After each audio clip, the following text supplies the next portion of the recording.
유엔이 정한 세계 주거의 날이라는 거 알고 계셨나요? 예, 주거의 날이라면 모든 국민, 인간들이 쾌적한 주거 환경에 살 수 있어야 된다는 것입니다. 안전하게, 쾌적하게 생활할 권리가 있다는 걸 알리기에 만들어진 날이죠. 오늘 마침 국회에서도 전국의 세입자, 주거 시민단체들이 다 모여서 주택임대차 보호법 개정 꼭 하자라는 시민연대 출범식을 하더라고요. 그래서 오늘은 저희가 정말 주거권, 청년들의 주거 환경 이런 문제로 특집 방송을 해보겠습니다. 네, 그렇습니다. 그래서 오늘 저희가 준비한 주제는요. 청년 주거 환경 왜 달라지지 않나?인데요. 오늘은 좀처럼 나아지지 않는 청년들의 주거 환경에 대해서 얘기를 나눠보겠습니다.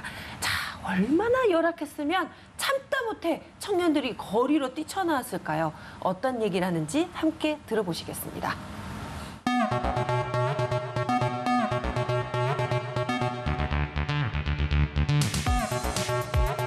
제가 지방 어떤 시골에서 왔기 때문에 우선순위로 뽑아주는 그런 게 있어서 기숙사에 들어가서 주거비를 좀 부담을 줄일 수 있었습니다. 하지만 그 1년은 저에게 정말 지옥이나 다름없었습니다.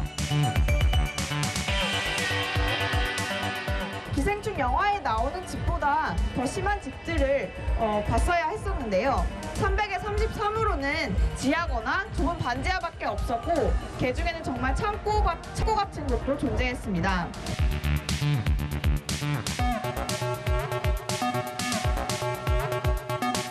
내가 월 몇십만 원과 나의 안전을 맞바꿔야 한다는 이 세상이 원망스럽기만 합니다.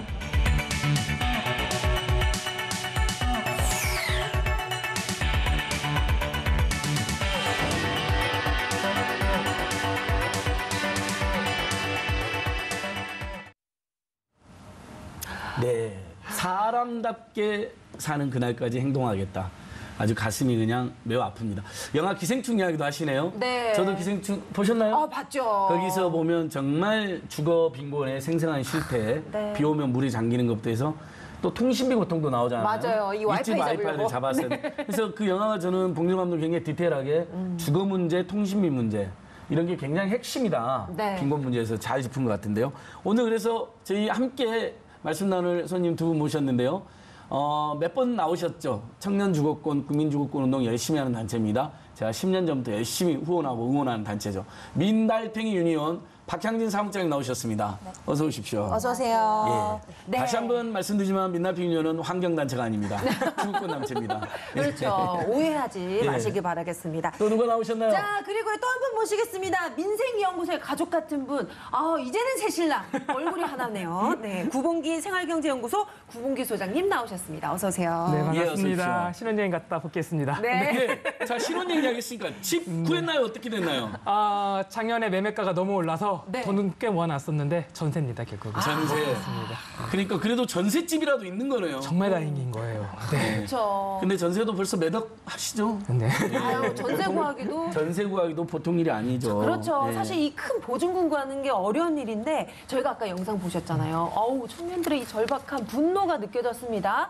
자, 그런데 보니까 이 거주 공간이 좁은 건 둘째치고 너무 또 부실하게 지어져 가지고 막 곰팡이 쓸고 막 방음 안 되고 너무 열악한 곳이 많더라고요. 네, 어떻게 생각하시나요? 네, 이제 지옥고라고 불리는 말들은 좀 많이 아실 것 지옥고, 같아요. 예. 네, 반지하, 옥탑방, 고시원 이렇게들 얘기하는데요. 이런 집들의 환경이야 이제 사실은 많이들 알고 계셔서 더 말할 것도 없고요. 어떻게 보면 또 멀쩡한 겉으로 보기에는 멀쩡한 원룸이지만 이런 방들이 사실 실제로 허가받은 용도와 다른 경우들이 많이 있습니다. 네. 저희가 활동하다 보면 학원으로 허가를 받은 경우도 있고 심지어 공장으로 허가를 받은 경우들도 있는데요. 네. 이런 건물들이 전부 다 이제 원룸으로 해서 공급들이 되고 있는 상황들인 거죠. 그래서 이렇게 이제 안 좋은 환경의 원룸들이 공급이 되면서 청년들이 이런 얘기도 하거든요. 옆집 인터넷 강의 소리를 듣고서 이 학생이 어디 과를 다니는구나 맞추거나 네, 아니면 또 그 알람 소리를 옆집 알람 소리를 듣고 일어난다 약간 이런 깨고. 네. 이런 얘기들도 하고 있습니다. 이런 것들이 사실은 제대로 허가받은 좋은 집에서 산다면 일어나지 않을 일들인데 그런 식으로 현상들이 발생하고 있는 것 같습니다. 지옥고 네. 37만 채가 있다는데 그중에 그 대부분이 청년들이나 또 일부 노인분들이 사시더라고요. 근데 구봉기 소장님 또 공인중개사도 하고 계시죠. 이제는 고백할 수 있어요. 네. 네, 여기서 최초로 고백하는데 네. 사실 개업 공인중개사예요, 제가. 그러니까 네. 우리 몰라 금융복지 상담을 해주는 거 아니었어요? 저 금융이랑 부동산을 다 하는데 제가 네. 부동산 관련해서 얘기할 때 좀 디테일하게 말하고 그 예전에 그 갭 투자 얘기할 때 이게 업자들이 쓰는 전산이다라고 하면서 제가 가져온 게 있었잖아요. 그래서 사실은 제 사업자 등록번호 넣어서 조회해가지고 갖고 나온 것들이에요. 그래서 저는 오늘 진짜 현장에서 네. 부동산쟁이 경험을 그거를 좀 녹여서 말씀을 드리면요. 네. 아까 보면은 영상에 보면은 창고 같은 곳이라고 하는데요. 실제로 창고에 벽지를 발라가지고서 이 주택으로 이렇게 공급을 하시는 분들이 계세요. 있어요? 네, 지하 창고에 벽지를 발라놓고요. 거기를 집이라고 우기시는 거예요. 그렇게 해놓고 바닥은 그럼 어떻게 하느냐 제가 여쭤봤죠. 여쭤보니까 그 전선으로 꼽아서 그 온돌 데우는 거 있잖아요. 그렇게 깔아놓고 나서 그거를 공급하는 분도 계시고 야. 그리고 그 공인중개사들 그 커뮤니티를 보면은요 서로 물건을 공유해야 되니까 짤막하게 글자들을 올려놔요. 뭐 1000에 50 뭐 이런 것도 올려놓는데 거기에 화안이라는 글자가 있어요. 화안. 오, 전문 용어네요. 화안. 그렇죠. 화안. 화장실 안에 있다는 거예요. 아. 저렴한 주택 같은 경우는요 화장실이 안에 있는 걸 찾기가 힘들어요. 20만 원 한 중후반대 주택들이요. 그래서 화안이라고 해서 그 찾기가 굉장히 어려운데 그래도 찾아서 가보면 화장실이 안에 있어도 제대로 안에 있는 게 아니고 그 가스레인지 옆에 이렇게 건기가 있거나 좀 아니면은 봤어요. SNS에. 알죠. 그거 실제로 꽤 있어요. 저 실제로. 합성인 줄 알았어요. 네, 실제로 꽤 그러니까 있어요. 방 안에 겨우 화장실을 만들어가지고 네. 그걸로 조금 더 월세 높여받으면서 근데 알고 봤더니 막 보일러랑 화장실이 같이 있다거나 뭐 여러 가지 굉장히 그래서 제가 지금 네. 드리고 싶은 말씀은 그런 거 SNS에서만 보고 저런 거 소수겠지라고 생각하실 수 있는데요. 저의 3년의 중개 경험에 비추어 보자면요. 굉장히 많아요. 네. 저 그럼 사무국장님께 너무 당연하고 좀 뻔한 질문일 수 있는데 좀 여쭤보고 싶은 게 청년들이 그럼 왜 이런 집에 거주를 하나요? 아무래도 저희 청년들 같은 경우에는 전통적으로 대학가 근처에들에 많이 삽니다. 그런데 이렇게 대학가라고 하면 그러니까 처음에 대학에 올라와서 이렇게 살기 시작하다가 이런 곳에 이제 원룸이 많이 공급이 됩니다. 수요가 많이 있으니까요. 그런데 그러한 곳들이 청년들이 사실 그러니까 바로 취직이 되기 힘들고 그런 상황들에 맞물리면서 그 익숙한 동네에 계속 거주를 하게 되는 것이지요. 그러면서 이제 말 그대로 청년 주거촌으로 변해가는 과정에 있습니다. 그리고 우리나라 같은 경우에는 특히 그 보증금이 되게 목돈으로 되게 큰 규모의 돈이에요. 다른 해외 같은 경우에는 그렇지 않거든요. 네. 보증금이라는 거는 사실 월세를 얼마만큼 내지 못할 경우를 대비해서 미리 내는 돈인데 이런 것들이 매우 높게 비상식적으로 형성되어 있기 때문에 그 보증금을 마련하기 어려운 청년들이 주로 고시원에 살거나 그런 경우들이 많이 발생하고요. 그리고 실제로 이런 돈을 마련하지 못해서 독립하지 못하는 청년 캥거루족들 역시도 많이 생겨나고 있는 것 같습니다. 네. 사무장님 조남이 박향진. 네, 맞습니다. 뭔가 약간 시골 느낌이 나는데요. 고향에서 서울로 나왔다. 네, 진짜요? 맞습니다. 그런 거 있잖아요. 고향 향자, 그다음에 서울 나갈 진짜. 네, 정확히. 자, 네. 어쨌든 그러면 시골에 지역에 사실 때는 주거비 많이 안 들었을 것 같아요. 네. 서울 올라오니까 어디서 처음에 서울에서 귀가하셨어요? 저도 이제 대학에 진학하면서 예, 처음 올라와가지고? 이제 올라와서 귀가하게 돼서 대학 주변에서 자취를 시작했었습니다. 저 그때 월세 얼마나 내셨어요? 대략? 월세가 저 때는 조금 좋은 집을 구해가지고 한 25만 원 정도 냈었는데요. 근데 그래도 아까 말씀드린 것처럼 보증금이 좀 상대적으로 높다 보니까 이런 것들을 보증금 네. 높은 집에 월세 25면 저렴한 게 아니에요. 근데 네. 요즘에는 보증금 없는 대학가 원룸이나 이렇게 조사해 보면요. 보증금 1,000만 원 안팎 받으면서도 월세가 뭐 50, 60 하던데요. 네네 맞습니다. 어떻게 이거 돈 없는 대학생 그거 어떻게 내나요? 네, 그래서 어떻게 생활을 해요? 네. 그래서 사실 대학생분들의 경우에는 주거비 부담이 굉장히 높은 상태예요. 그래서 예전에 2015년 정도에 대학생 원룸 신태 조사를 통해서 보시면 RIR이라고 하는 통계 지표가 있어요. 아, 그렇죠. RIR. 네네, 소득을 버는 만큼에 대비해서 주거비를 얼마나 지출하느냐 하는 것인데요. 다른 계층들의 연령대에 비해서 대학생 계층의 경우에는 RIR 지수가 한 30% 이상 정도가 되어 있는 것으로 확인이 됐습니다. 그러니까 전체 소득에서 네. 주거비가 30~40%나 된다. 네네. 그러면 어떻게 사나요? 왜냐면 나머지 생활비, 교육비 이런 거 하면 아예 돈이 안 남는다는 이야기인데요. 아니 그리고 공부도 해야 되잖아요. 그러니까요. 아르바이트만 계속 할 수 있는 것도 아니고. 네. 결혼 준비도 해야 되는데, 그러니까 네. 소장님 어떻게 된 겁니까? 이게 만약에 주거비가 이제 생활경제 전문가시니까 주거비가 30~40% 나온 건 나머지 비용 이게 사람들이 헷갈리잖아요. 주거비 30~40%? 뭐지? 근데 나머지 비용이 교육비, 의료비, 뭐 통신비, 생활비가 훨씬 많이 나가니까 네. 남는 돈이 없거나 적자 같은 느낌이 드는데요. 그리고 사람들 사고의 오류 중에 좀 대표적인 거예요. 보험 같은 것들 가입할 때 한 달에 뭐 5만 원, 10만 원, 하루면 1,000 얼마입니다. 그쵸. 이렇게 계산을 하는데 문제는 내 통장에서 돈은 그렇게만 빠져나가는 게 아니고 생활의 모든 것들이 동시에 빠져나가는 그러니까요. 거거든요. 그래서 주거비의 가장 고질적인 문제는 고정비용이라는 거고요. 그리고 저는 좀 짚고 넘어가고 싶은 게 청년 주거 문제를 말할 때 우리한테 뭔가 초점이 맞지 않는 느낌이 들 때가 있어요. 우리 생활인들로서. 왜 그러냐면은 외면하고 있는 것 중 하나가 계급 문제예요. 왜냐하면 이 청년 주거비 부담을 느끼는 청년 중에 부자인 청년은 포함되지 않아요. 가령 이번에 안젤리나 졸리의 그 아드님이 연세대학교 그렇죠 네. 맞잖아요. 그럼 그분이 고시원 같은 데서 살까 생각을 해보자고요. 아니거든요. 주상복합 아파트 전세 얻었거든요. 그러니까 우리가 말하는 그까지 조사가 청년이라는 됐어요? 어우, 기사까지 네네네. 나왔어요. 저기 뭐 매덕수 땡땡땡 씨. 졸리님이죠? 네, 맞습니다. 네. 네. 그러니까 따져 보면은요, 결국은 금수저 아닌 청년들이 주거 문제를 우선 첫 번째 겪고 있는 거고요. 이렇게 대계급 문제 또 따져 보면은요, 서울에서 태어나지 않은 부분들이 대부분이에요. 왜냐하면 서울에서 태어나면요, 서울에서 학교를 다니거나 할 때 집에서 왔다 갔다 하면 되는 거거든요. 근데 지방에서 올라와서 어쩔 수 없이 집을 구해야 되는데 금수저가 아니다. 그렇게 되면 이제 난간에 부딪히는 거예요. 그래서 가용할 수 있는 월세를 고민해 보면 20에서 한 40만 원 사이예요, 보통. 그래서 30만 원대 들어가려고 하는 건데. 문제는 월세 20에서 40만 원대 주택의 공급 내용이 형편이 없어요, 질이. 형편없이 공급이 되는데 이게 정확하게 말씀드리면 그럴 수밖에 없는 이유는 정부가 그렇게 공급이 돼도 불법이 아니도록 놔둬서 그래요.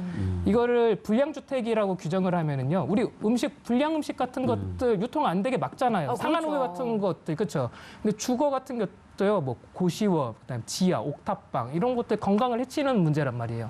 근데 왜 불량 주택들은 불량 식품들이 유통 안 되게 막는 것처럼 왜 안 막는지를 전 사실 모르겠어요. 예, 맞습니다. 쪽방촌 같은 경우는 대표적이잖아요. 네. 그다음에 얼마 전에 이제 TV에 유행했던 그 타인은 지옥이다. 그런 고시원 진짜 있거든요. 너무 열악한. 저 사람이 공급 못 사는 되도록 막아야 된다고. 사람이 봐요. 사는 게 아니잖아요. 그런 건 최저 주거 기준 이상으로 해가지고 네. 그래야 내놓게 해야 되는데 네. 너무 안타깝네요. 네, 그렇습니다. 자, 저희가 지금 청년들의 주거 실태에 관련돼서 얘기를 나눠보고 있는데요. 자, 얼마나 심각했으면 나와서 스스로 고발을 할 정도겠습니까? 저희들이 청년들의 목소리 들어봤거든요. 함께 보시죠. 잘 듣나? 네. 아이쿠. 네. 예, 안녕하세요. 저는 23살 고시원에 자취하는 고근형이라고 합니다. 오늘 영상을 찍게 된 건 저희 주거 환경에 대한 좀 고발을 하려고 이 영상을 찍게 됐습니다. 같이 보시죠.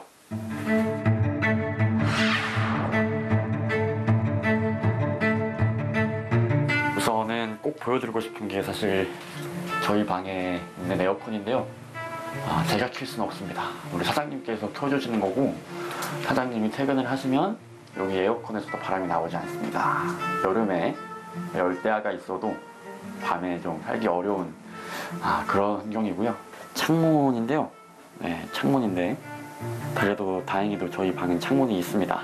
창문이 없는 다른 고시원들도 많은데 또 맞은편에 건물이 있어서 이렇게 빛이 잘 들어오는 그런 창문은 아니에요. 보시면 제 방에 옷장이 있는 게 아니라서 이렇게 옷들이 산더미처럼 쌓여 있고요. 제 책상이 있고요. 그다음에 여기 있는 건 뭐 이제 책상 서랍들이 이렇게 있고, 그다음에 벽이고, 네, 바로 이렇게 문이고, 바로 이렇게 침대입니다. 보시면 제 방 안에 있는 건 대충 이 정도가 다고요. 저희가 한 층에 16명이 살고 있는데요. 한 층에 16명이 사는데 화장실 1개, 샤워실 1개, 그리고 세탁기 하나, 냉장고 1대 좀 이렇게 쓰고 있는 상황입니다. 16명이 하나의 화장실, 하나의 샤워실을 쓰다 보니까 조금 좀 이제 사람이 물리면 시간을 좀 기다려야 되는 그런 불편한 점이 좀 있는 것 같고요. 여기가 이제 월 26만 원인데요. 예컨대 제가 이전에는 원룸에 살았거든요. 월세 한 40만 원, 그다음 보증금도 한 200만 원, 좀 이제 이렇게 살았었는데 제 알바비가 그 정도 감당이 안 돼가지고 이렇게 고시원으로 좀 싼 데로 옮겼습니다. 제가 고시원에 살고 싶어서 산다기보다는 돈이 없어서 이렇게 사는 거죠. 저도 이제 돈만 다시 있으면 원룸이나 아니면 좀 더 좋은 방에 살고 싶은데 돈이 없어가지고 이렇게 고시원에서 살고 있고요. 압구정 고시원 앞에 어린 내가 서 있네. 창문도 없는 제일 싼 방 없고 등록금 내고 나니 밥 먹을 돈도 없어서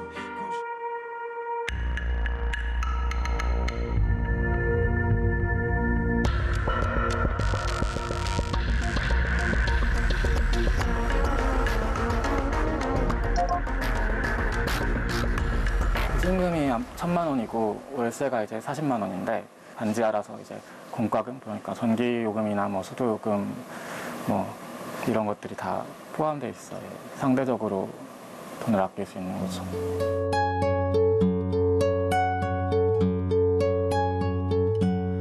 언젠간 가겠지 푸르른 이 청춘 지고 또 피는 꽃. 언젠가 친구들이랑 이런 얘기를 한 적이 있었어요. 해가 비치는 방에 살고 싶다라는 말. 최소한 창문을 열었을 때 지금이 몇 시인지 알 수 있을 정도로는 해가 들어야 한다고 생각을 합니다. 그리고 나아가서 이제 부엌과 생활 공간 정도는 분리할 수 있어야 되지 않을까. 그렇습니다. 잡으려 빈 손짓 셋을 퍼지며 차라리 보내. 보증금 2,000에 월세 60, 또 가스비, 전기세, 수도세 다 따로따로 내고 그렇게 살고 있어요.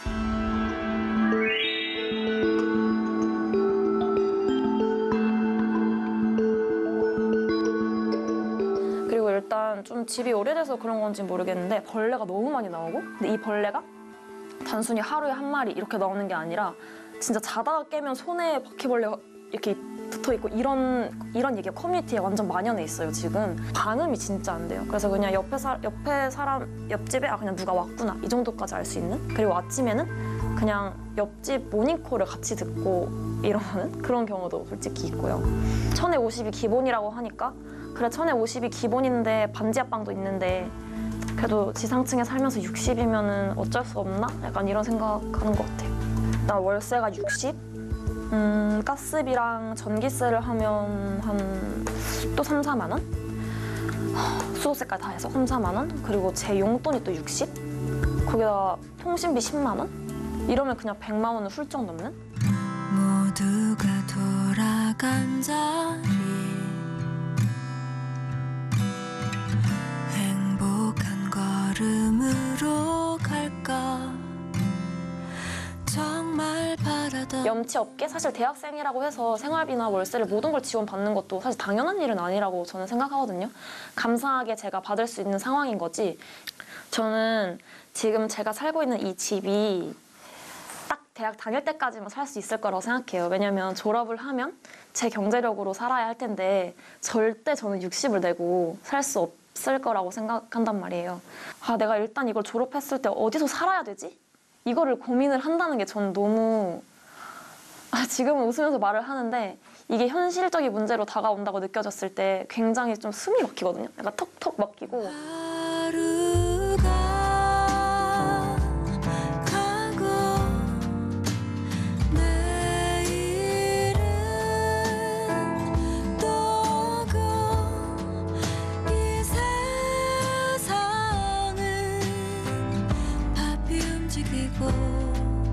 등록금보다 제일 걱정했던 게 생활비였어요. 우리 엄마가 얘기했던 게 등록금보다 더 많이 나가는 게 생활비다, 서울 가면. 그러니까 홍성에서 살면 밥 먹고 집값 내고 이런 거는 사실 돈이 안 나가잖아요. 근데 서울 오면 진짜 밥 먹는 것도 돈 나가고 너가 여기서 1분 1초 있는 게 돈이다. 그걸 제일 걱정하셨거든요. 진짜 맞는 것 같아서 그걸 제일 걱정했던 것 같아요. 올라왔을 때. 근데 진짜 맞더라고요. 40. 500에 40. 이제 보증금은 부모님이 내주시고 40을 내야 되는 거잖아요. 근데 도저히 못 내겠더라고요, 40은. 그래서 이제 반은 부모님이 내고 반은 제가 내는 걸로. 알바도 하고 제가 약간 제 용돈 같은 거 부모님 받잖아요. 그런 걸 모아둬서 알바가 못할 때도 있고 그러니까 네, 이런 거 모아두고 그랬던 걸로 분당을 했던 것 같아요.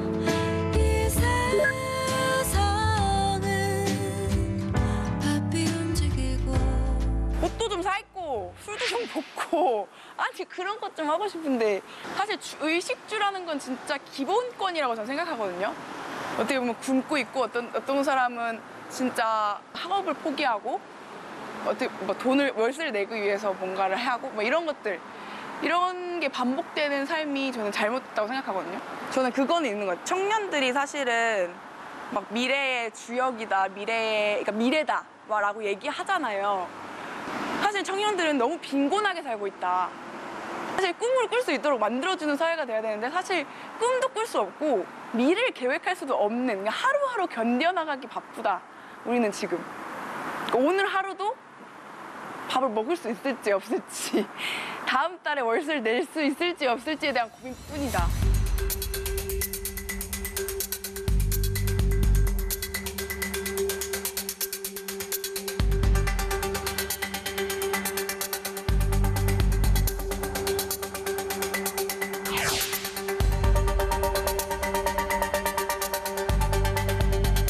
기생충 영화에 나오는 집보다 더 심한 집들을 봤어야 했었는데요.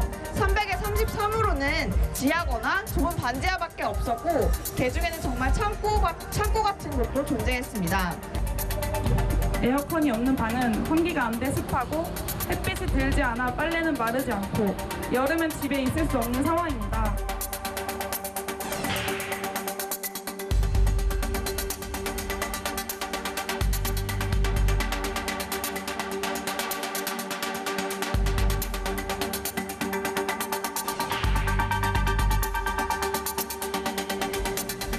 이 집을 구할 때 부동산 관계자분이 하셨던 말씀이 아직도 기억에 남습니다. 원래 학생들은 좁은 데에서도 잘 살아요. 여기서 잘 산다는 게 대체 무엇을 의미하는 걸까요?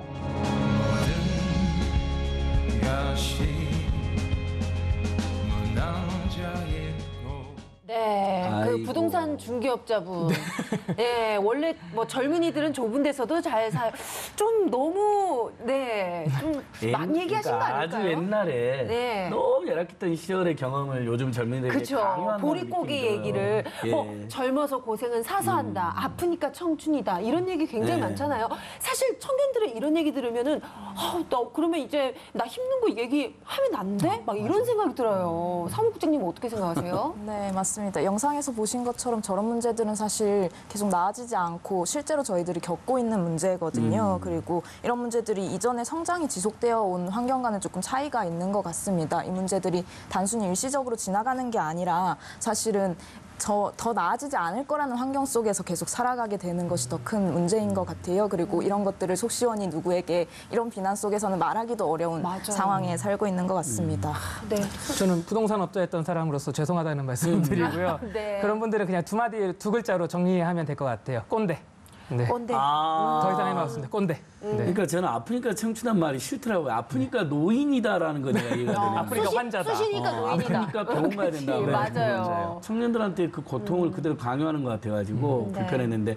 근데 최근에 역세권 2030 청년주택이라고 나오지 않았나요? 그래서 그게 저는 굉장히 청년에 큰 도움이 된다고 올해 8월부터 첫 입주자를 모집했다고 하는데. 네. 근데 또 무슨 보증인 월세 너무 비싸다, 너무 내용이 그 물량이 작다 이런.